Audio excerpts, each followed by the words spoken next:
At this altitude, I can run flat out for a half mile before my hands start shaking. Can I ask you a personal question? Now would seem an appropriate time. What if I did the opposite? I'm a cybernetic organism, living tissue over a metal endoskeleton. The Tim Ferriss Show. This episode of The Tim Ferriss Show is brought to you by 99 Designs and Ex Officio. 99 Designs is the world's largest online marketplace of graphic designers. And I have used 99 Designs for years, including to get cover concepts for the 4-Hour Body, which went on to become #1 New York Times, #1 Wall Street Journal. It was a huge hit. And here's how it works. And you can check everything out, including some of my competitions. You can see these book covers and so on at 99designs.com/Tim. Whether you need a logo, a car wrap, a web design, an app, a thumbnail, a t-shirt, whatever, you go to 99designs.com. You describe your project, and then within a week or less, you have tons of designers around the world who compete for your business and submit different ideas and designs and drafts. You have an original design that you love, or you pay nothing. It is fantastic. I have used it. I have mentioned it before, including in the 4-Hour Workweek as a resource. Check it out, 99designs.com/Tim. And if you use that link, you'll be able to see what I've done on the platform. You will also get $99 as an upgrade for free, which will get you more designs, more submissions. So check it out. Ex Officio, boy, where do I begin? I have a long history with Ex Officio. Ex Officio makes clothing. And as far back as 2007, 2008, I had a hit video that went viral called How to Travel the World with 10 Pounds or Less. And I talked about Ex Officio underwear. Ex Officio underwear is lightweight, ultra lightweight, quick drying, and antimicrobial. Why is this important? Well, I've gone through 20 plus countries with 2 pairs of underwear before, both from Ex Officio.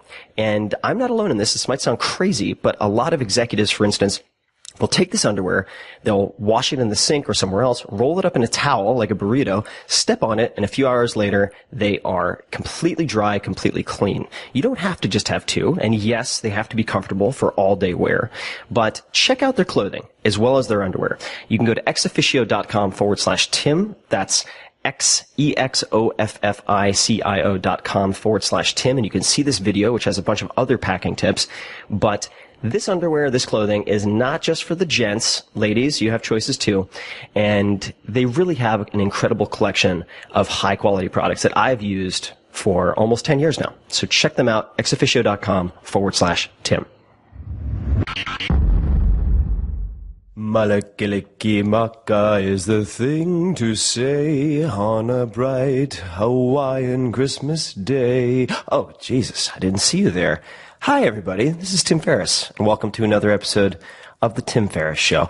I have the holiday spirit in me, and it's not even anywhere close. But you know what? It's never too early for Christmas music. And for all those people out there who disagree, jolly up. Really. Get along with it. In any case, I have a really fun episode for you guys, or at least I had a blast doing it, and I hope you do as well. But first, I do get asked about tea. And I said asked, as if it's ASSED, which I haven't really said before. Might be getting late. Maybe I need some more caffeine. But yes, I was asked about my tea preferences. And one of my favorites, which is a little tougher to get, but it's fun to look for, is from Taiwan, or at least it's mailed from Taiwan, and that is from Living Tea, which is a really interesting organization. You can check them out at livingtea.net, and it is a 1960s Hui Ansheng Pu'er, and that is spelled HUI space AN space SHENG space Pu'er, PUERH. Sheng, by the way, means uncooked or raw or fresh. It is the same character that is the nama of namabiru in Japanese, and it is also the sei of sensei. So if you have sensei, like teacher in Japanese, it literally means born before. So before born is the sei of sheng. Okay? And coincidentally, there are words in Japanese that use the same characters that you find in Chinese, but they mean very different things. So sensei is shensheng, or Mr., like Mr. Cheng in Chinese. Pretty funny stuff. The perhaps most amusing example is tegami. Tegami in Japanese is letter. You write someone a letter, a love letter. That is 手紙, but that is 手纸 in Mandarin Chinese, and that is toilet paper. Too bad. Lost in translation, what are you going to do? When you don't have a writing system and you need to borrow/steal someone else's, well, sometimes those things happen. Anyway, I digress. The guest for this episode is none other than, you guessed it, Andrew Zimmern. Andrew Zimmern is a fantastic fellow. He's also a world-class chef, television host and producer, food writer, and, at the end of the day, incredible teacher. You've probably seen his show Bizarre Foods or Dining with Death. In 2010 and 2013, he was awarded the James Beard Foundation Award, which in the culinary cuisine world is the equivalent of winning the Best Actor Oscar twice in 4 years. He's an impressive dude. What a lot of people don't know is that in the earlier chapters of his life, he was at the lowest of the low. At one point, he was sleeping on the streets, stealing purses, and shooting heroin. And in our conversation, he shares all of this. We delve into every nook and cranny of his background and his ascension to success, including his culinary tricks, how he developed his hit TV show, his influences, key turning points in his life, and much more.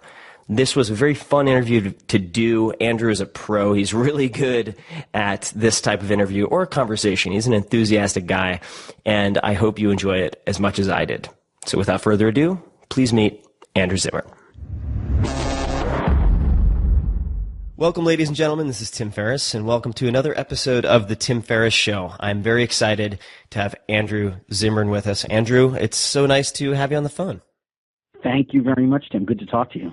Yeah, it's been, I think, a long time coming for me. I remember being interviewed on your podcast what seems like ages ago, and maybe that's because you sort of acted as my ad hoc therapist while I was experimenting in television, where it's, I don't think with you anyone acts as your ad hoc anything. I mean, there's a beautiful, unintentional, intentional rhythm to the things that you do.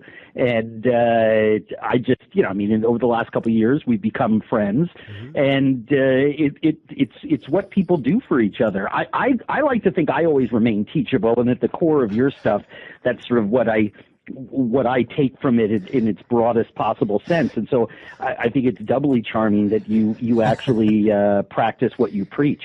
Well, I appreciate it, and I have to say I don't think I would have made it through even the preparatory stages with television, let alone the grueling filming schedule and editing schedule, had it not been for our sessions. So thank you very much for that. I don't know how you do what you do, and that's part of what I want to explore today, but sure. You are the hardest working man in show business, as they might say. I am just astonished by how many projects you have going on, whether that's sort of sequentially or in parallel. And maybe we could start with just a couple of rapid fire questions, and then I want to dig into some of your background. But sure. And let's not assume that the way I'm doing it is actually successful. I mean, the therapy session can work both ways. I mean, I oftentimes wake up in the middle of the night and wonder to myself if the number of balls that I'm juggling is actually in inverse proportion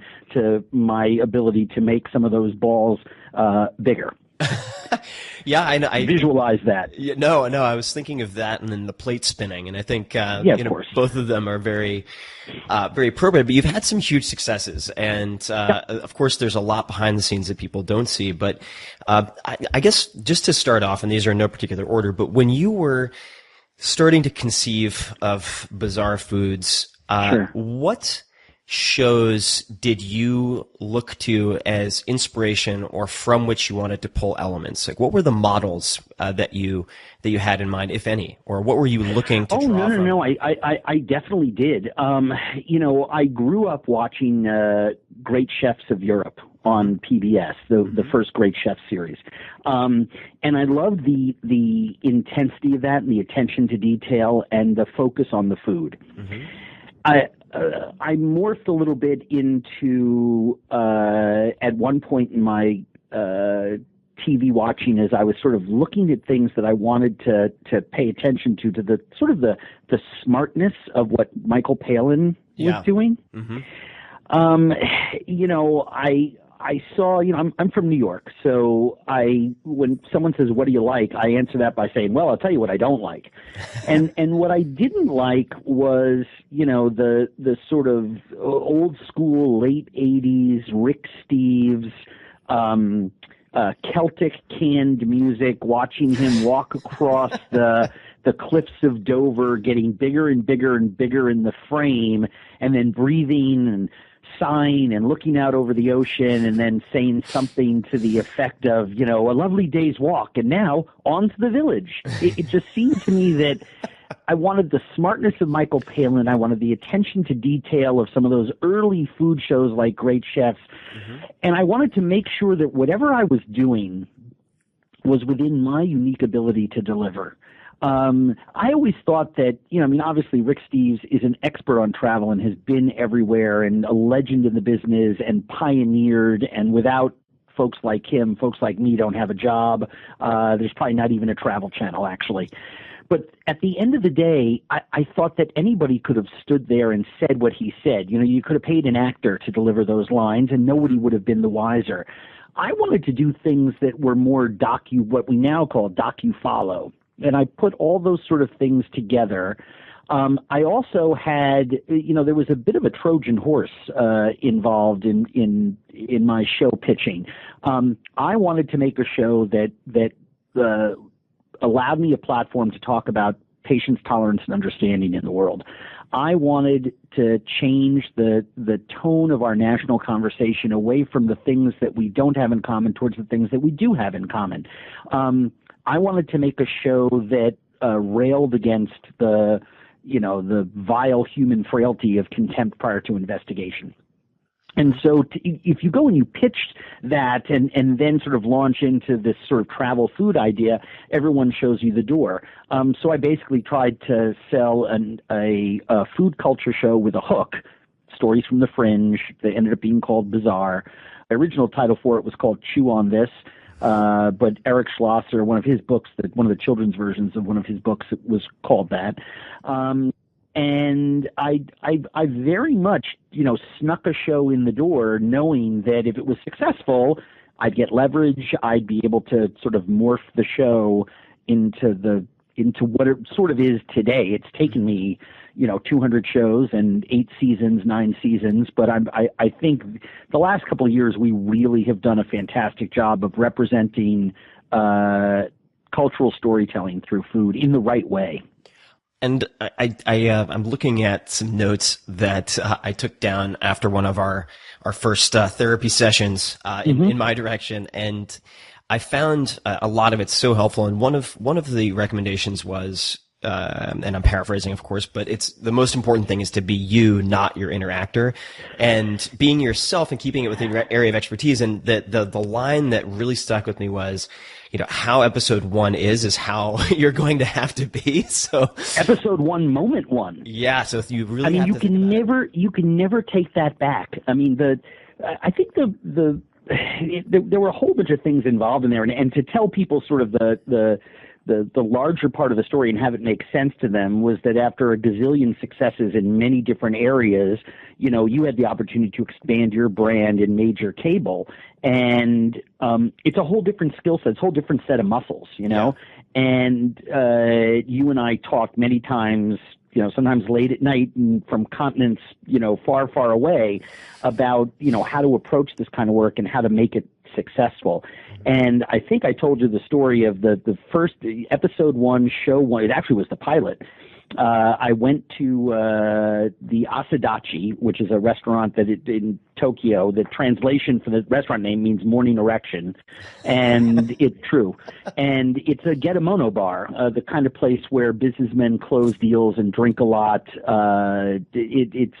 They're tiny little izakayas where the food is very, very strange, and it's meant to, you know, if you eat snake bile, I'll eat snake bile, and then the deal will be, you know, done, sort of thing. And it's a place where guys get drunk and eat crazy food and then, you know, go off whoring for the rest of the day and sign, you know, have their number 2s sign the contract. So we go to this place, and the very first thing that they had me do was do a stand-up outside the building, and then walk in the door. And there was a part of me that had all the funniest lines about making fun of their name. And what is a stand-up, just for people who might be not? What do you mean by stand-up? Well, the little walk and talk. I'm outside. Right. The camera catches me walking down the street. This is very 1999 TV. Your camera's walking down the street. The talent stops, looks towards the camera, delivers a couple of lines to set up what the audience is going to see, and then walks in the door, and the camera stays on the door. The door swings shut behind them, and the camera tilts up and catches the name of the establishment. Got it. Right? Yep. We no longer make our show that way, but that's the way everyone did it, 1991, 2000. 1999, 2000, when we were contemplating the pilot, and then ended up shooting it right before, I guess, September 11th was the first pilot. Sorry to interrupt. So you're thinking of all these you're thinking of all these lines to deliver related to the name. Yeah, I mean, it's you can make fun of these people, and it's such an it's the easy go-to. I mean, you see people do it all the time on TV, and a little voice inside my head said, "Don't do it." Because if you do that, you're going to have to come up with those lines all the time. You're going to be someone that you're not. Right. All you wanted to do your whole life was to, and quite frankly, the person that I am is very respectful of other cultures. Don't do it. Don't give in to the fast, easy, cheap temptation, which we always do. I mean, it's the easiest way. The cheap applause. I went, all I did was I sort of walked up and turned and said, some benign line and walked in the door. The moral of the story being I didn't have to make fun of the people, make fun of their food, make fun of the name. And it's turned out to be the best decision I ever made, because not only does the show stand and my brand sort of stand for, people always talk about the respect that I pay to other people within the show, which pleases me, and I think it's an important thing for all of us when we're travelers. But it's so much less work just to be yourself. You don't have to change that. There's lots of people who have hosted shows on Travel Channel, Food Network, et cetera, who are not experts in their field. They do a soul food cooking show, but if you ask them, what Johnny cakes are, they couldn't tell you, because unless they did a script and the researchers had filled them in the day before. It's a very, very strange world on television. Some people are just presenters. You, on the other hand, myself, Tony, there's a handful of people out there, Alton Brown, are folks who have been doing their content for years before the TV camera came on, and we just get to be ourselves. No, it's one of the aspects of your work that I've always appreciated is how genuinely interested you seem, because you are genuinely interested. And, that's me.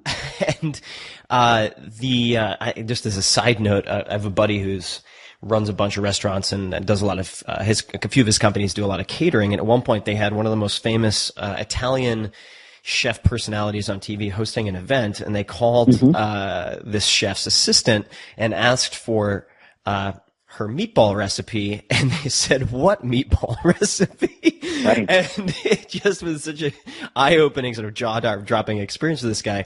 So yes, certainly what you see is not always what you get. On the cooking side of things, I'm just to throw in some randomness to this. If you had to choose this, and I was going to say for the rest of your life, but for the next, say, year, 3 herbs or spices to cook with, to experiment with. And you can modify the question. What would you choose? I can't exist without hot chilies, shallots, and hot chilies, shallots, and citrus lemon. I'll pick lemon. It's before I get to the world of herbs and spices is great, but before that, there's some other building blocks that I would prefer to have in my kitchen or my desert island. I'm going to assume on my island that you've stranded me on, I have access to I can walk out into the ocean and grab seaweed or fish or throw rocks at birds and get something over a fire. Yep. And, so if I had to have the first 3 things that I would want to have with me are hot chilies, shallots or some kind of onion. I happen to prefer shallots of all the alliums, and citrus, and I generically choose lemon above the others.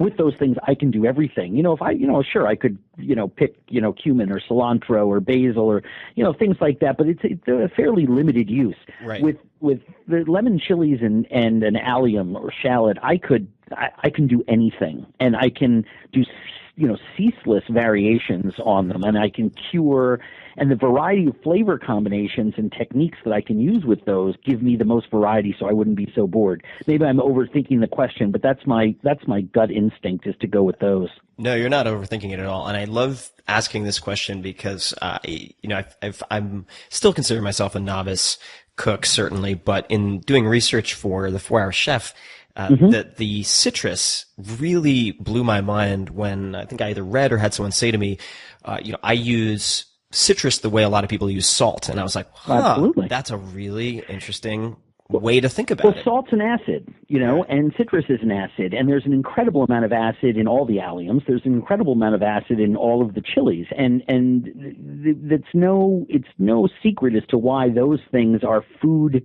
changing, food altering, technique based or technique inspiring ingredients to use. They're much more versatile in a kitchen than basil or thyme or something like that. When I talk to young cooks about balancing, a dish, it's texture, it's temperature contrast, temperature contrast, and the way you build flavor contrast and create a more symphonic taste experience is by experimenting with acids and fats, and so by its very nature, chili, shallots, and lemon, salt, those are the things. Sugar, we use them in different forms, but they're very acidic, and they provide much more flavor when we're cooking than most people give them credit for. Oh, definitely. These are such simple things, but game changers for me as someone who sort of viewed cooking through the lens of a microwave, and that was about it, for many, many years. The ability to take, say, chilies, a friend of mine gave me some Thai chilies that she was growing in her garden, and just sort of, sauteing them in cooking oil for a few minutes before using that oil for something else. It totally changes the dish. It's really so much fun to so funny you used that example. There's, I was about to talk about lemon juice the same way. Sometimes with, my wife's roast chicken, she stuffs her cavity with lemon and herbs and garlic, and that lemon roasts, and it starts to break down, and it boils, and it perfumes the inside of that dish. Some of that lemon juice goes down onto the bottom of the pan and caramelizes and gives a tartness and a wonderful bitterness to the olive oil based pan sauce that she makes for that dish, and it seasons the roast vegetables that she puts in them. But then when it comes to the table, that lemon flavor, because heat's been applied to it, and heat sort of kicks down the impact of the citrus, she then will finish the dish, with, we just do it a lot in our family, with a little bit of fresh citrus and olive oil. And you then have 2 or 3 or 4, depending on what bite you take, different variations on that same ingredient, lemon, in that dish, and it creates a layered experience, which is it's more sensual, it's deeper flavor, it's more fully realized, and that's the difference between the kind of the roast chicken that everyone says, why is Jonathan Waxman's chicken at Barbudo so frickin' awesome?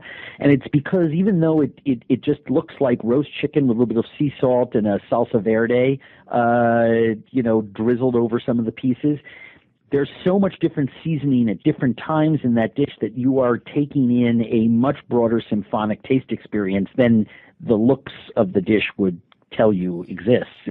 It's profound. I think that's the beauty of food. It's like art. I mean, I remember sitting in Madame Koretsky's Northern European painting class as a freshman at Vassar College, trying to focus on, the first day at school, and instead of at, Anne Weiss's backside sitting in the desk in front of me.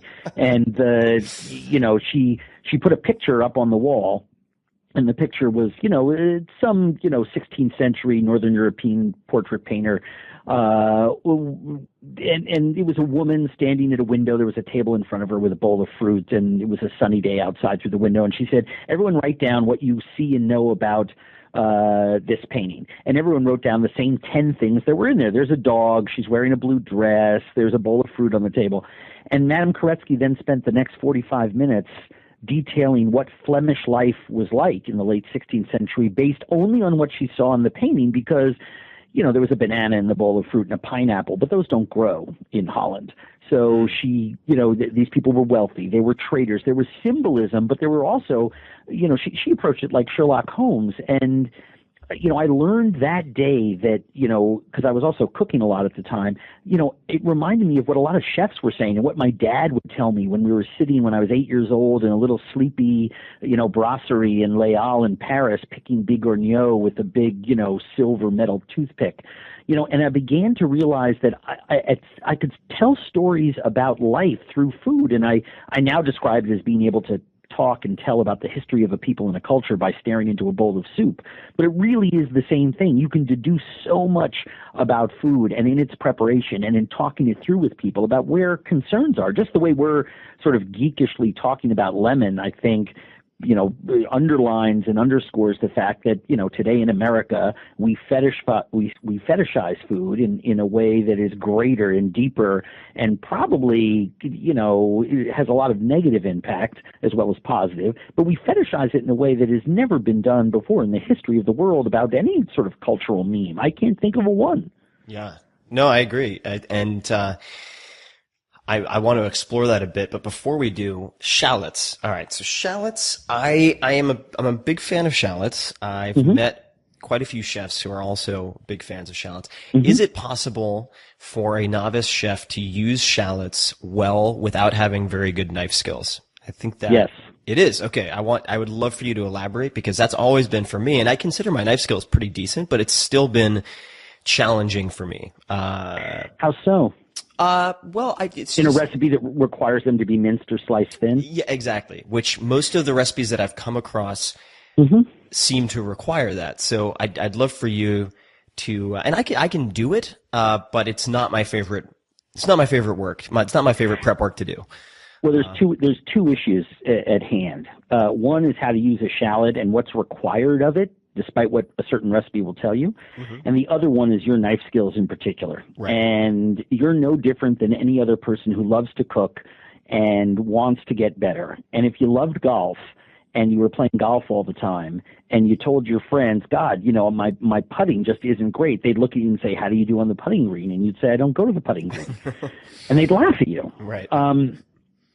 I always tell people when they're cooking, if you love to cook every day, buy big bags of carrots, onions, and celery, and every day mince them, cut them into batons, brunoise, dice them. When you're standing around, listen to the radio for 10 minutes and practice your knife skills. If you do that for 2 weeks, you will improve the amount of time.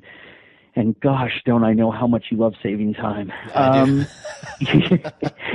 That investment in yourself, front side investment in time, lifetime of time saving. My wife always marvels, she says it takes you half the time to make a recipe. And, I've been cooking for a lot longer than she has, but the more she practices knife skills, the faster it becomes for her, because that's the sort of mundane stuff simmering in a pot, watching it. You can do other things. You can multitask.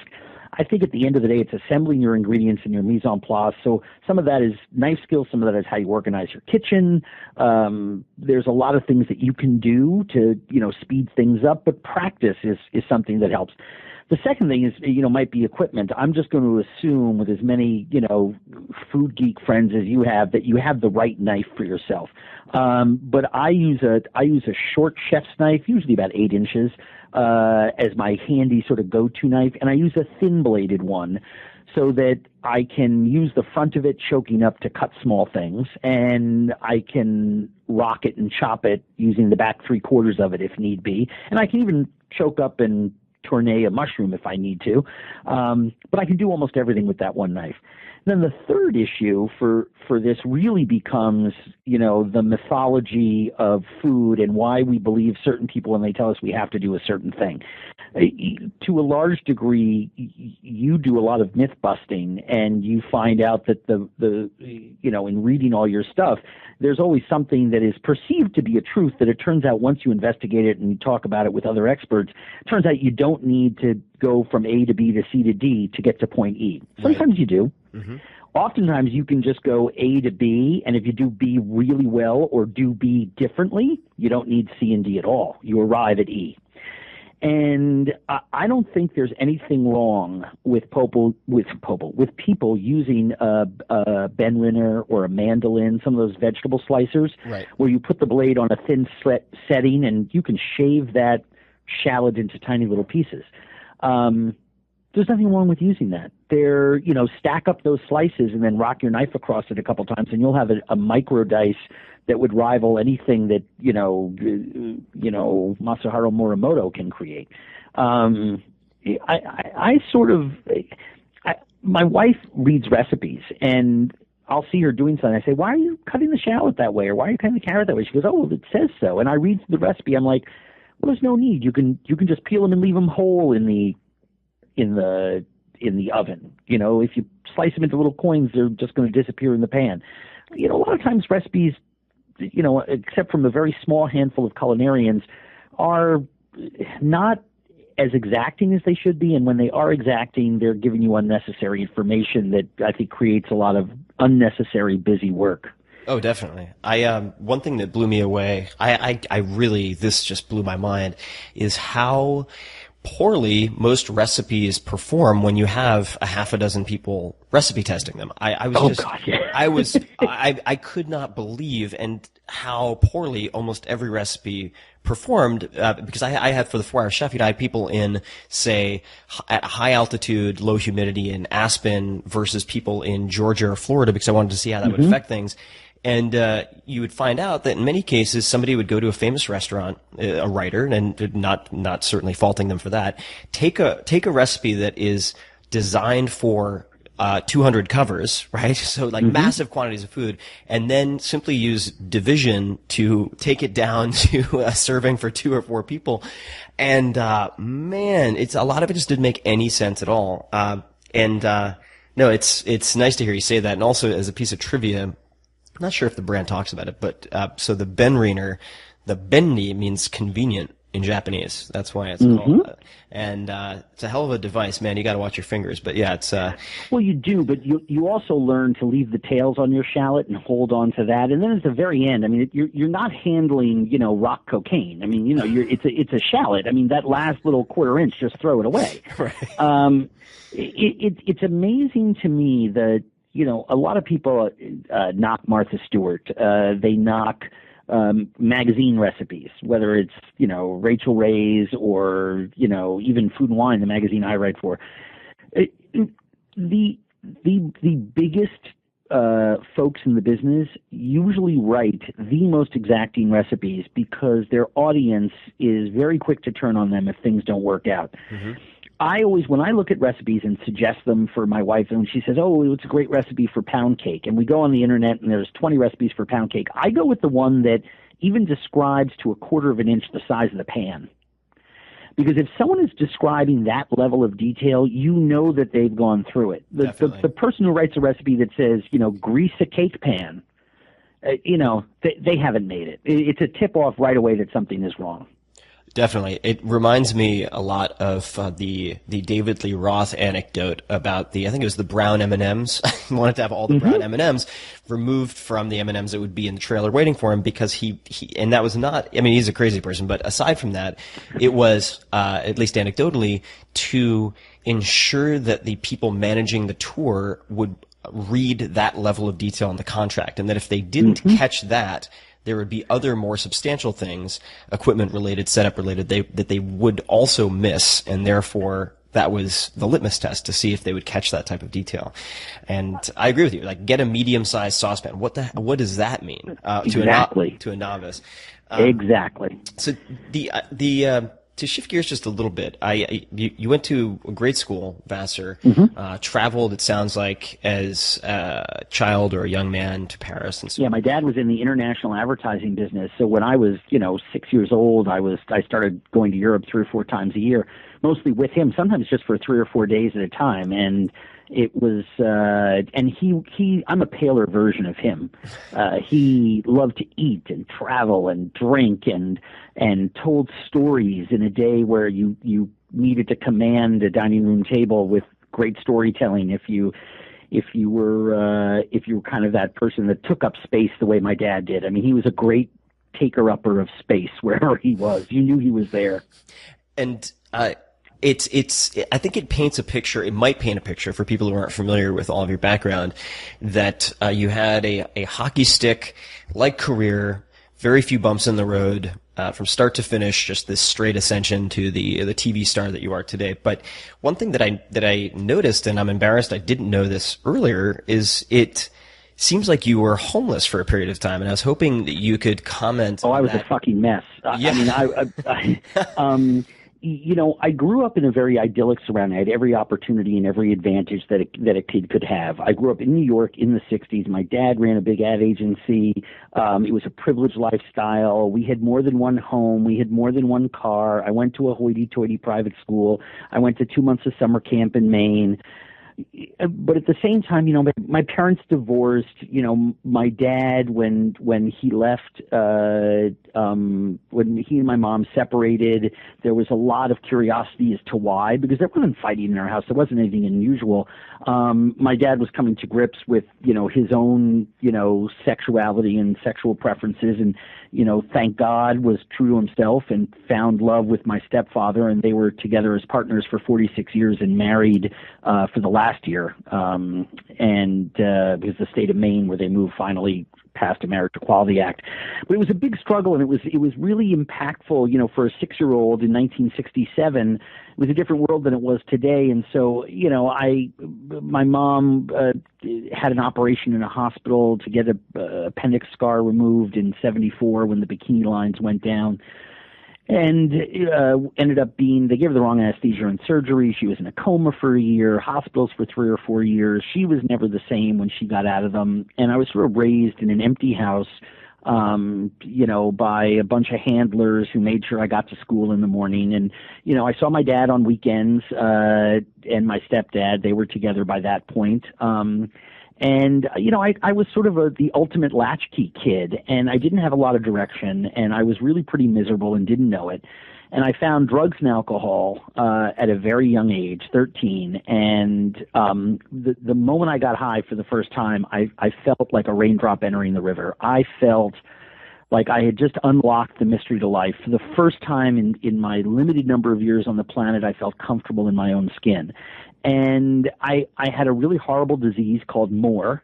And so, by the time I got to college, I was a daily heroin addict. I was, my first week at college, I was hospitalized with alcohol poisoning and arrested for narcotics possession. The school that I was at did an intake on me, paid for a chemical dependency evaluation, and I registered chronic on the Jellinek scale. And the counselor told me at the time, he said, "You're going to die. Addicts and alcoholics of your variety wind up in jails, institutions, or dead. And you've already done jail time," which I had. He said, "You've already been institutionalized," which at that point I had. And he said, "So there's nowhere really else for you to go." And, you tell that to an 18-year-old kid, they laugh at you. I laughed at him. And I didn't sober up till I was 31, and things got progressively worse.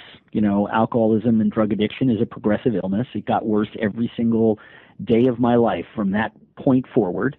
And I went from a place where, in that meeting I told the guy, no, I don't have a problem, to when I finally had my last intervention that started this sobriety almost 23 years ago, I just told them I didn't care. And that was a horrible spot. And those last 3 or 4 years of my using, I was in that I don't care spot. I wanted to die.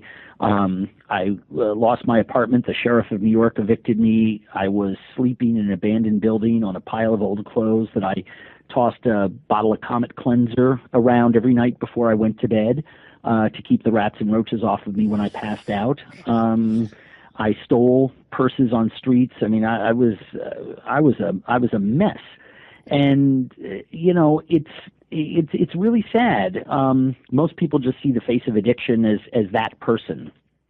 I was living in an abandoned building. I didn't shower for a year. I mean, I was disgusting. I took meals in shelters. I got clothes at the Salvation Army. I mean, I was a garden variety street person in New York, the type that you cross the block to avoid. I wasn't pushing a shopping cart, but I was filthy and stank and was, wearing rags.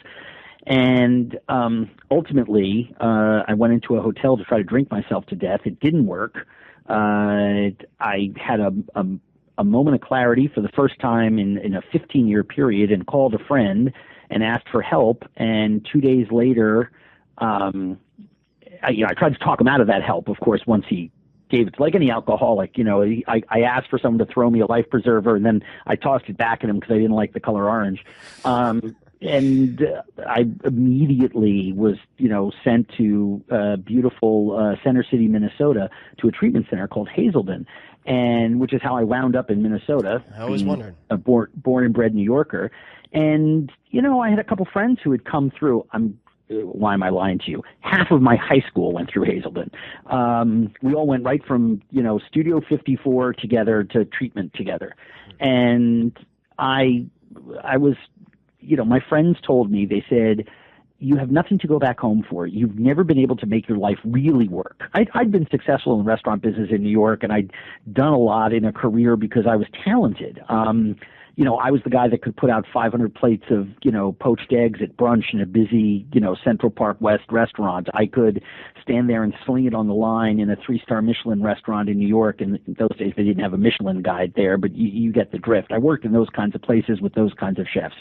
And it was that skill set that kept me employed, but ultimately my alcoholism and drug addiction stuck me in Minnesota. So I kept thinking I'd go back. I'd work for a year and a half for Thomas Keller at Raquel, and I'd work for Ann Rosenzweig at Arcadia, and with, great chefs in New York City, many of whom fired me after a day of working because they caught on to my shit. A lot of them didn't. But I wanted to come back to New York and give it another try, and my friends said, don't do it. Stay in Minnesota, do something different. And so I started here, and I ended up opening up a restaurant that became very successful. I left that. I got into the media business because I felt there was an opportunity there that if I didn't seize it, the door would kind of shut forever on that kind of opportunity, just because I saw the popularity of food and media in that intersection, and I wanted to be a part of it early on. And how old were you at that point? Oh gosh, 23 years I was sober. So it was 14 years ago. I stopped. I was in the restaurant business here in Minneapolis the first 7 years that I lived here. Then I spent a couple of years consulting, and at that time I was working for free for a local radio station doing a food show, a local TV station where I was the, morning chef on one of those wacky local morning shows. Mm-hmm. But I learned at that time, it was the best job I ever had. I learned how to, read, write, and think critically when it came to doing, television. I learned how to edit. I learned what a cameraman had to do. I learned how to produce a segment. I learned how to behave on camera and not be self-conscious. It was the best training I ever had for the job that I do now. And I worked at a magazine doing restaurant writing and essay writing about food. And, I did 5 or 6 little blurbs and columns as part of a 3-person dining section staff for our local, glossy monthly here in Minneapolis, St. Paul magazine. And I had a great editor taught me how to write again. And it was, I was the luckiest guy in the whole world. It's an incredible story, and it gives me a lot to think on. One of the questions that immediately jumped to mind for me was, if you had the opportunity to interact with someone who was exactly where you were at age 18 or 20, is there a way to persuade that person to avoid that descent into despair and destitution? Because the answer to that question is no. I have that opportunity. I have that opportunity all the time. I'm very active in a 12-step group, and I believe in carrying forward the message that was carried to me, that there is another way of living, that there is a solution to the problem that, alcoholics and addicts have.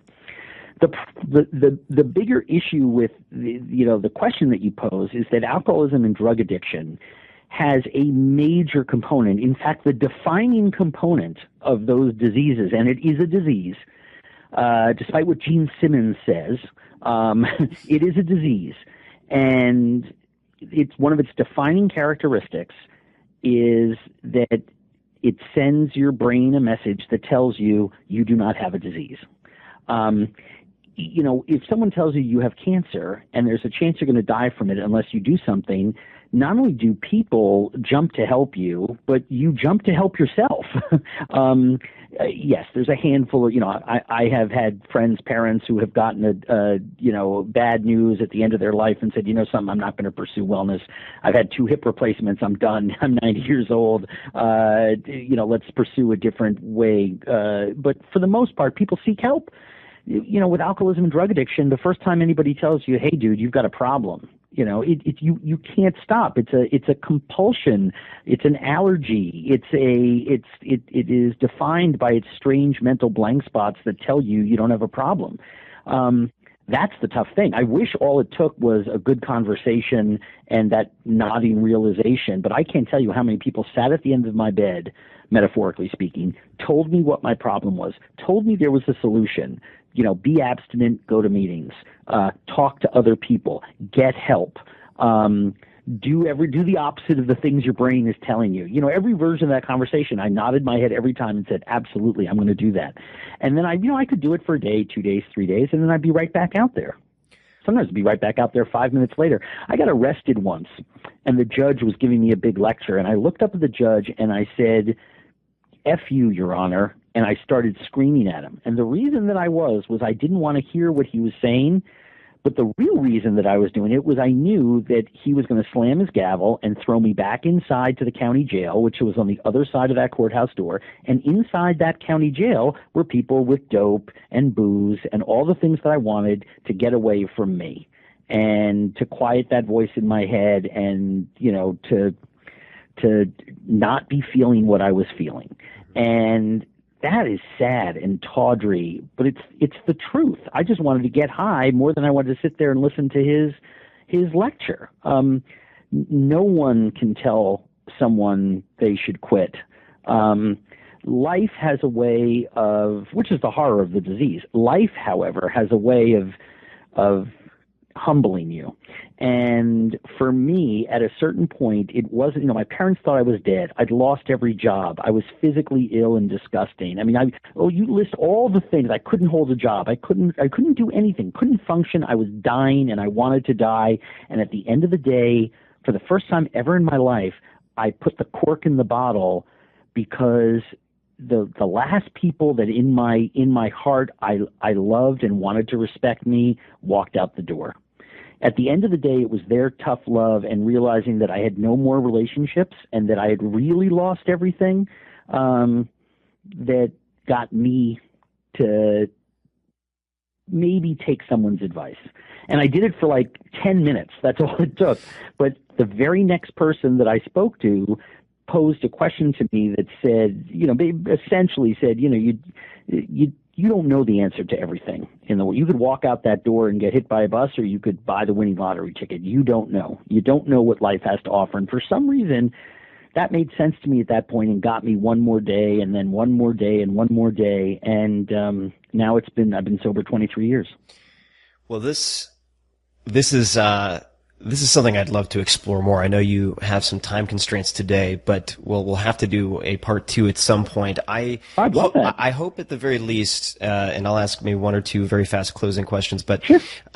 That people listening to this realize that there might be light at the end of the tunnel. And I've talked about some of my dark moments before, but I've had some extended periods of some pretty terrifying darkness and thoughts not very different from those that you've had. And it's easy to believe that that's all there's going to be indefinitely. So hopefully, well, here's the truth of the matter is that I paint a horrible and disturbing picture of it, where there is no help. Nothing can convince the alcoholic or the drug addict that there is another way, except that millions of people have gotten sober and solved that problem. No one is terminally unique. And so while all the things I said are true, it's also true that there is a solution. And part of that begins with picking up the phone and taking advice from someone else. To bring it around, and I'm not trying to minimize the impact of these things. Remaining teachable, as I said at the top of our conversation, to me is one of the great things to achieve in life. So when you picked up that phone and very humbly said, I'm now, as someone who, by the way, is brilliant and everyone puts on a pedestal as being one of the great noble thinkers of our time, and people who intersect with your books and your other materials have a profound respect for you, and rightfully so. But you're still humble enough to pick up the phone and call, at the time, an acquaintance and say, I'm having a problem with this thing, and I think you've done this before. What advice would you give me? And that's how we started our friendship. For people out there who are struggling or have a family member that's struggling, there is a solution. On our website at andrewzimmern.com, we have some links to different treatment centers, to AA's general service number. You can call a local hospital. You can stop a policeman in the street, and say, "Help me." It is a world that's built out there for us to get out of ourselves and raise the white flag. And that's the very, very first step, is really kind of giving up and saying, I have a problem. I need to talk to someone about it. Doesn't mean you got to get sober that day either, but you do have to start to think about the problem you have and about who to talk to about it. Andrew, you are a mensch. I appreciate the kind words. Obviously, I think it's extremely important advice, and I'm glad that we opened up the backstory. I had no idea, and I know you have to run. I always appreciate your time. And no problem. I'll have. You should email Jen, and let's try to do a part 2 in the short future, so you can air them back to back or do something with it. Whatever you want to do. I would love to do that. And for those people listening to this interview, part 1, where should they find more about you? Where can they learn more about everything you? Is on andrewzimmern.com. Perfect. It's a really fun website, too. Lots of great recipes, lots of great information, great interviews with people. You can scroll back and listen to us having a conversation about you. Back in the day. All the good things. All the good things. Well, Andrew, I really enjoyed this, and I think a lot of people will benefit from it. So until next time, thank you very, very much. I really appreciate it. Take it easy, brother. All right, man. Thank you. Bye-bye. Bye-bye. Thank you for supporting the sponsors of this show, 99 Designs, which is your one-stop shop for all things graphic design related. Go to 99designs.com/Tim to see the projects that I've put up, including the mock-ups and drafts of the book cover for The 4-Hour Body. Ex Officio and I go way back. exofficio.com/Tim. You can see the clothing that I've used for traveling through 20-plus countries, including the underwear. By the way, that's about half of my underwear drawer right now. exofficio.com/Tim. You can also see the viral video that I put out, which shows you how to travel the world with 10 pounds or less.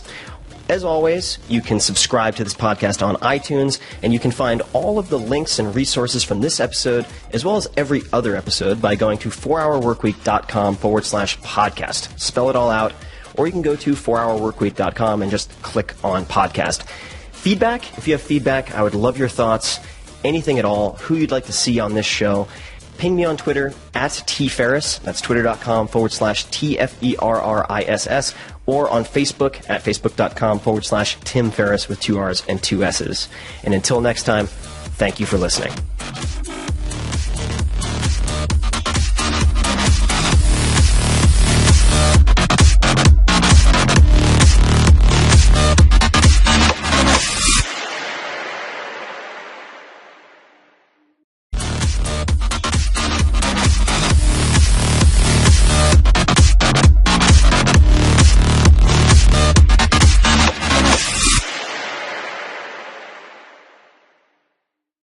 Pretty funny stuff. The perhaps most amusing example is tegami. Tegami in Japanese is letter. You write someone a letter, a love letter.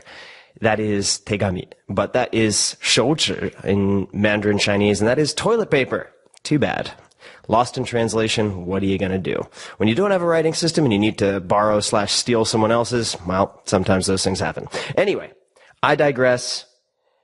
The guest for this episode is none other than, you guessed it, Andrew Zimmern. Andrew Zimmern is a fantastic fellow. He's also a world-class chef, television host and producer, food writer, and, at the end of the day, incredible teacher. You've probably seen his show Bizarre Foods or Dining with Death.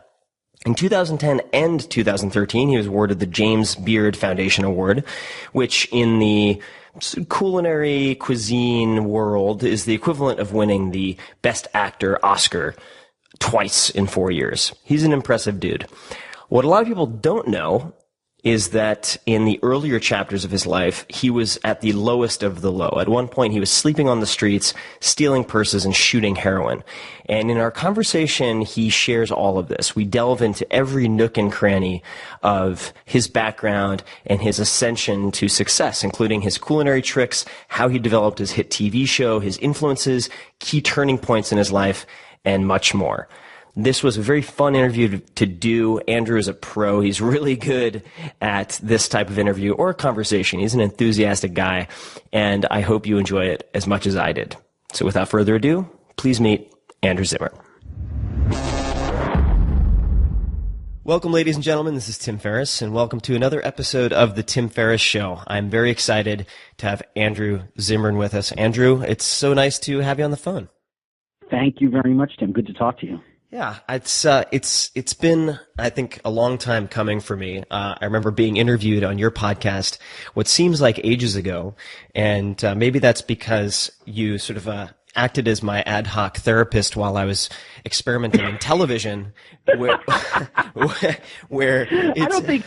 I don't think with you anyone acts as your ad hoc anything. I mean, there's a beautiful, unintentional, intentional rhythm to the things that you do.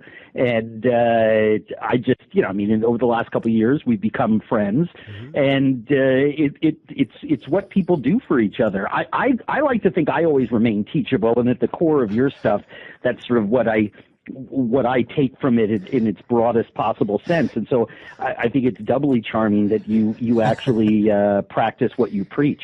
Well, I appreciate it, and I have to say I don't think I would have made it through even the preparatory stages with television, let alone the grueling filming schedule and editing schedule, had it not been for our sessions. So thank you very much for that. I don't know how you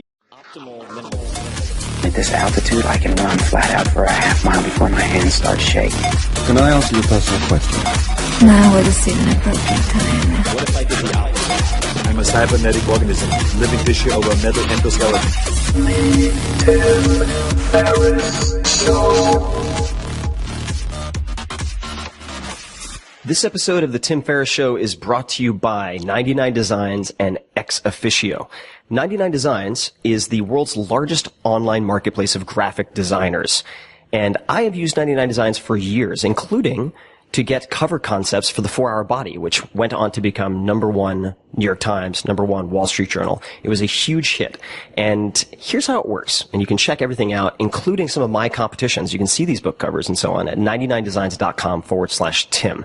Whether you need a logo, a car wrap, a web design, an app, a thumbnail, a t-shirt, whatever, you go to 99designs.com. You describe your project, and then within a week or less, you have tons of designers around the world who compete for your business and submit different ideas and designs and drafts. You have an original design that you love, or you pay nothing. It is fantastic. I have used it. I have mentioned it before, including in the 4-Hour Workweek as a resource. Check it out, 99designs.com/Tim. And if you use that link, you'll be able to see what I've done on the platform. You will also get $99 as an upgrade for free, which will get you more designs, more submissions. So check it out. Ex Officio, boy, where do I... And for all those people out there who disagree, jolly up. Really. Get along with it. In any case, I have a really fun episode for you guys, or at least I had a blast doing it, and I hope you do as well. But first, I do get asked about tea. And I said asked, as if it's ASSED, which I haven't really said before. Might be getting late. Maybe I need some more caffeine. But yes, I was asked about my tea preferences. And one of my favorites, which is a little tougher to get, but it's fun to look for, is from Taiwan, or at least it's mailed from Taiwan, and that is from Living Tea, which is a really interesting organization. You can check them out at livingtea.net, and it is a 1960s Hui An Sheng Pu'er, and that is spelled Hui space AN space SHENG space Pu'er, Puerh. Sheng, by the way, means uncooked or raw or fresh. It is the same character that is the nama of namabiru in Japanese, and it is also the se of sensei. So if you have sensei, like teacher in Japanese, it literally means born before. So before born is the se of sheng. Okay? And coincidentally, there are words in Japanese that use the same characters that you find in Chinese, but they mean very different things. So sensei is shensheng, or Mr., like Mr. Cheng in China. Begin. I have a long history with Ex Officio. Ex Officio makes clothing, and as far back as 2007, 2008, I had a hit video that went viral called How to Travel the World with 10 Pounds or Less, and I talked about Ex Officio underwear. Ex Officio underwear is lightweight, ultra lightweight, quick drying, and antimicrobial. Why is this important? Well, I've gone through 20 plus countries with 2 pairs of underwear before, both from Ex Officio. And I'm not alone in this. This might sound crazy, but a lot of executives, for instance, will take this underwear, they'll wash it in the sink or somewhere else, roll it up in a towel like a burrito, step on it, and a few hours later, they are completely dry, completely clean. You don't have to just have 2, and yes, they have to be comfortable for all-day wear, but check out their clothing as well as their underwear. You can go to exofficio.com/Tim. That's exofficio.com/Tim, and you can see this video, which has a bunch of other packing tips, but this underwear, this clothing, is not just for the gents. Ladies, you have choices too.